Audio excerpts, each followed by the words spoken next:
Hi, this is Mr. Cappert. In this video tutorial, I'm going to show you how to assemble an example puzzle.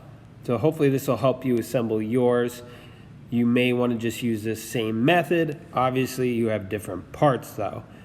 Once you're done designing and modeling all of your parts, all four of them, you're going to want to go down to the lower left and click on the button that says Assembly 1. So if you click on Assembly 1, then you're going to bring in all four of your parts. So you're going to hit the box with a down arrow that's in the upper left corner of your screen. And then you should be able to find your parts. They should show up in this browser. If they don't, you may need to search around a little bit, but it should come up just like it did for me. Now I'm going to bring in my part 1. By clicking on it in the left browser. I'm going to click on part 2 in the left browser. I'm just going to click and touch part 3 in the left browser and then click on part 4 to bring them all in. Make sure you hit the check mark in this insert box. At the top of the insert box, hit the check mark. A lot of times people forget to hit check marks to complete actions. So I've got all four of these in here. Hopefully yours look the same, bringing them in. Next step is to fasten mate the parts together. So I use this tool in the upper left that looks like a circle and a rectangle. So circle and rectangle next to each other.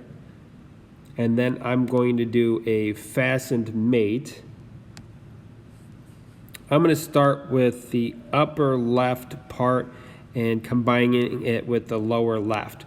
So let's do the blue and the orange. You don't have to do them in that order, but I'm first going to click on the face of the blue. So this face right here.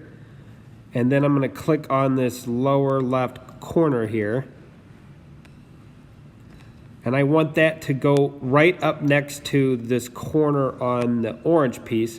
So I'm going to click on this upper face. See how it highlighted? And then I'm going to choose this corner. And I chose those two spots because they go together. Sometimes people have a raised area here, and then this might not work, but you just need to find two corners that touch in order to do this.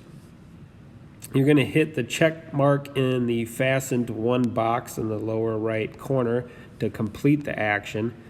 Next, I'll do the red and the blue together. So once again, I'm going to use that fastened mate tool. Fasten mate, click on it.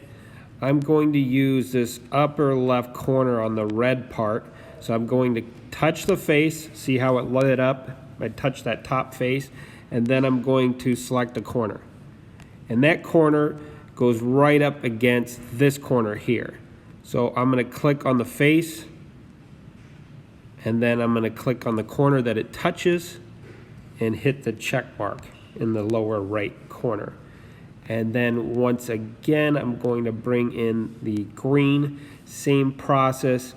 I'm going to use the fastened mate tool. Corner-wise, there's 2 different corners. Actually, there's more than 2 corners. Let's see, to just remain consistent, I'll use... Oh, I don't like that. So if you have your parts where they're on top of each other, you may want to move this out of the way. And that makes me think there's one thing I should have done too at the beginning, and we could do it now. If you look at the left browser, you'll see part 1, 2, 3, and 4. Hit the 3 dots next to part 1. Oops. 3 dots next to part 1 and hit fix.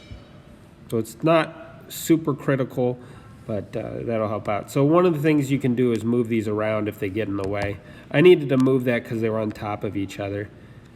All right, so once again, I'm going to go to the fastened mate tool. I'll use this upper right corner. So I'll touch the face, touch the corner. And then that's going to go right up against this corner, lower right corner on the red part. So I'll touch the face, touch the corner, and I'll hit the check mark.